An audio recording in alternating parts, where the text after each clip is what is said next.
വിഷ്ണുപ്രിയ കൊലക്കേസിൽ ശ്യാംജിത്തിന് ജീവപര്യന്തം. വീട്ടിൽ അതിക്രമിച്ചു കയറിയതിന് 10 വർഷം തടവും ശിക്ഷ. വിധിയിൽ സന്തോഷമെന്ന് കുടുംബം. പ്രണയപ്പകയിൽ വിഷ്ണുപ്രിയയെ കൊലപ്പെടുത്തിയത് 2022-ൽ.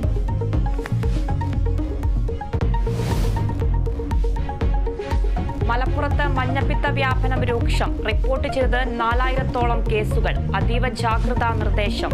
കോവിഡ് കാലത്തിന് സമാനമായ കരുതൽ വേണമെന്ന് ആരോഗ്യവകുപ്പ്.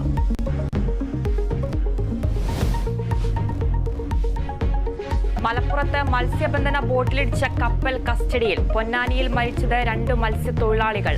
പുതുവൈപ്പിൽ തിരയിൽപ്പെട്ട് ചികിത്സയിലായിരുന്ന 2 വിദ്യാർത്ഥികൾ കൂടി മരിച്ചു. മൂവാറ്റുപുഴയിൽ 8 പേരെ കടിച്ച നായയ്ക്ക് പേവിഷബാധ. സ്ഥിതിഗതികൾ വിലയിരുത്താൻ അടിയന്തര യോഗം ചേർന്ന നഗരസഭ. ആശങ്കപ്പെടേണ്ട സാഹചര്യമില്ലെന്ന് വിലയിരുത്തൽ. പ്രദേശത്തെ തെരുവു നായ്ക്കൾക്ക് പ്രതിരോധ കുത്തിവെപ്പെടുക്കും.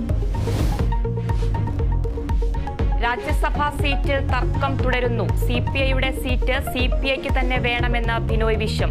ഇടതുമുന്നണി ഉചിതമായ തീരുമാനമെടുക്കട്ടെ എന്ന് ജോസ് കെ മാണി.